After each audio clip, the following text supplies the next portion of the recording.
क्या आप जानते हैं भारत के हैंगिंग पिलर मंदिर के बारे में, जो आंध्र प्रदेश के एक छोटे से गांव में है। इस मंदिर के रहस्य को हाथ से नहीं बल्कि एक कपड़े से टेस्ट किया जाता है। आज हम चलेंगे लेपाक्षी मंदिर, जहां रामायण, महाभारत, विज्ञान और रहस्य एक ही जगह मिलते हैं। आंध्र प्रदेश के अनंतपुर जिले में स्थित लेपाक्षी मंदिर, जिसे वीरभद्र मंदिर भी कहा जाता है, भारत के प्रसिद्ध और रहस्यमयी मंदिरों में से एक है, जो अपनी वास्तुकला और हैंगिंग पिलर के लिए प्रसिद्ध है। इसी वजह से लेपाक्षी मंदिर को हैंगिंग टेम्पल के नाम से भी जाना जाता है, जिसे देखकर आप एक पल के लिए आश्चर्यचकित हो जाएंगे। मंदिर को कुर्मसेला के विशाल पहाड़ों के बीच चट्टान को काटकर ग्रेनाइट के पत्थरों की सहायता से बनाया गया है।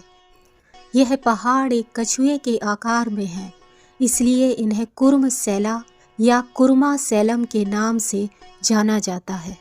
लेपाक्षी मंदिर का इतिहास अति प्राचीन है, जो सतयुग के समय काल का है। इसकी कहानियाँ ईश्वरीय अवतारों के साथ ही महान ऋषियों और संतों से भी जुड़ी हुई हैं। सबसे पहली कहानी यह है कि रामायण काल में जब भगवान श्री राम अपने भाई लक्ष्मण व माता सीता के साथ 14 वर्षों का वनवास काट रहे थे, तब वनवास के अंतिम चरण में वे इसी जगह आकर ठहरे थे। तब भगवान श्री राम की सुरक्षा में जटायु पक्षी तैनात था।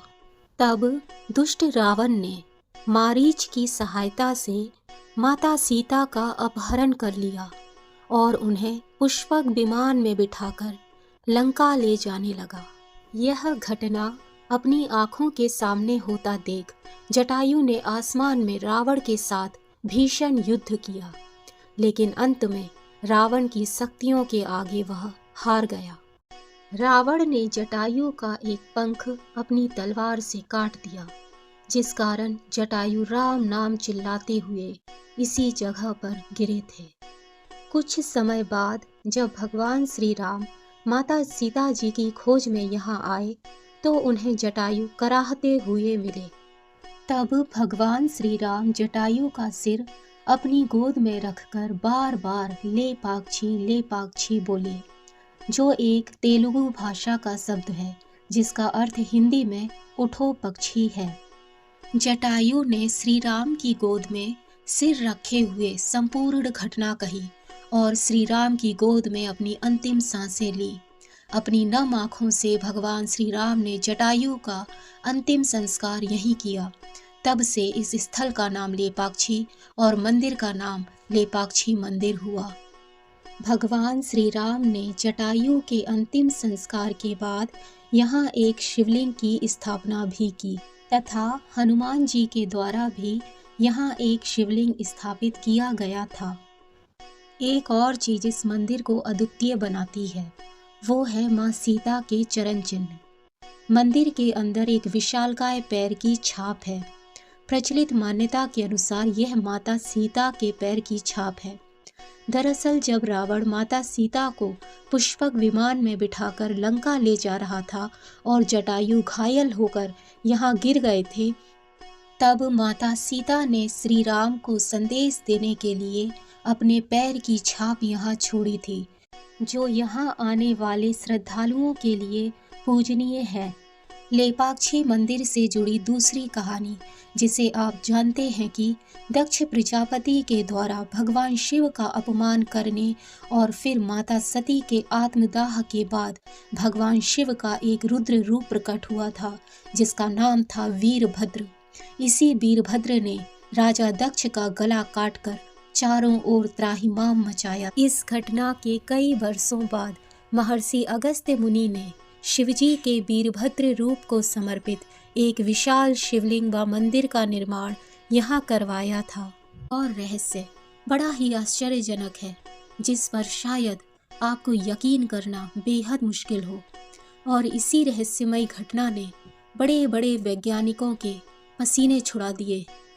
वास्तव में इस मंदिर में 70 स्तंभ हैं, जिसमें से एक स्तंभ या पिलर छत से तो लगा है, लेकिन जमीन में नहीं, बल्कि बिना किसी सहारे के धरती से कुछ सेंटीमीटर ऊपर उठा हुआ है। वह हवा में लटका हुआ सा प्रतीत होता है। और यही अजीबोगरीब घटना लेपाक्षी मंदिर का रहस्य बनी हुई है। 1902 ईस्वी में हैमिल्टन नाम का एक अंग्रेज इंजीनियर मंदिर का रहस्य जानने यहाँ आया और उसने स्तंभ को अपनी मूल स्थिति से हटाने का पूरा प्रयास किया, लेकिन वह सफल ना हो सका। बाद में यह पुष्टि की गई कि इस स्तंभ पर भी अन्य स्तंभों के जितना ही भार है। जो भी भक्त लेपाक्षी मंदिर दर्शन करने के लिए जाते हैं, वे इस स्तंभ के नीचे से कोई कपड़ा या कोई अन्य पतली चीज निकालने की कोशिश करते हैं। मान्यता है कि इस स्तंभ के नीचे से कपड़ा निकालने से भक्तों की इच्छाएं पूरी होती हैं। सुनिए दर्शकों, अभी आपके सामने इस मंदिर के सभी राज नहीं खुले, जिनमें से एक है यहाँ विराजित नागलिंग। लेपाक्षी मंदिर का नागलिंग भारत में सबसे बड़ा अखंड नागलिंग है। इतिहास कहता है कि इस नागलिंग को मूर्तिकारों द्वारा केवल 1 घंटे में बनाया गया था, जब उनका दोपहर का भोजन तैयार किया जा रहा था। अब हम इस मंदिर के निर्माण कार्य के बारे में बात करेंगे। इस मंदिर का निर्माण कार्य 1520 ईस्वी से लेकर 1585 ईस्वी के बीच में पूरा हुआ था। 16वीं शताब्दी में विजयनगर साम्राज्य के दौरान 2 भाइयों विरुपन्ना व वीरन्ना ने इस विशाल मंदिर का निर्माण करवाया। कहा तो यह भी जाता है कि विजयनगर के राजाओं ने कुछ रहस्यमयी शक्तियों की सहायता से भी इस मंदिर का निर्माण कार्य करवाया था, क्योंकि मंदिर की निर्माण शैली तथा नक्काशियां उत्कृष्ट हैं, जो मनुष्य के द्वारा साधारण रूप में संभव नहीं हो सकती। मंदिर के हर कोने में आपको रामायण काल से लेकर महाभारत काल की हर घटना भित्ति चित्रों के रूप में देखने को मिलेगी। साथ ही इस मंदिर की दीवारों पर विजयनगर साम्राज्य के इतिहास की झलक देखने को मिलती है। लेपाक्षी मंदिर की एक और विशेषता यह है कि यहाँ की दीवारों के भित्ति चित्रों पर उस समय की कई प्रकार की साड़ियों के डिजाइन भी दिए गए हैं।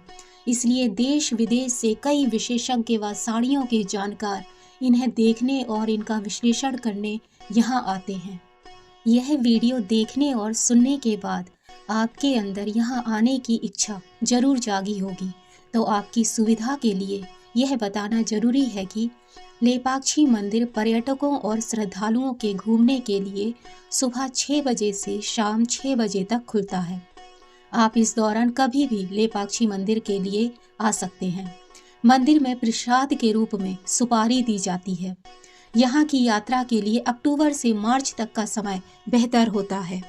यदि आप दर्शन का प्रोग्राम बना रहे हैं तो आपको पहले बेंगलोर आना होगा। लेपाक्षी के पास के शहर का नाम है हिंदूपुर। यह मंदिर हिंदूपुर से 15 किलोमीटर तथा बेंगलोर से 120 किलोमीटर की दूरी पर है। लेपाक्षी की भूमि आप सभी दर्शकों को जल्द ही दर्शन के लिए बुलाए, क्योंकि लेपाक्षी सिर्फ एक मंदिर नहीं, ये भारत की कला, विश्वास और बुद्धि का एक जीता जागता सबूत है। यदि आपको ऐसे हिडन प्लेसेस पसंद हैं तो वीडियो को लाइक करो और चैनल को सब्सक्राइब करना मत भूलना।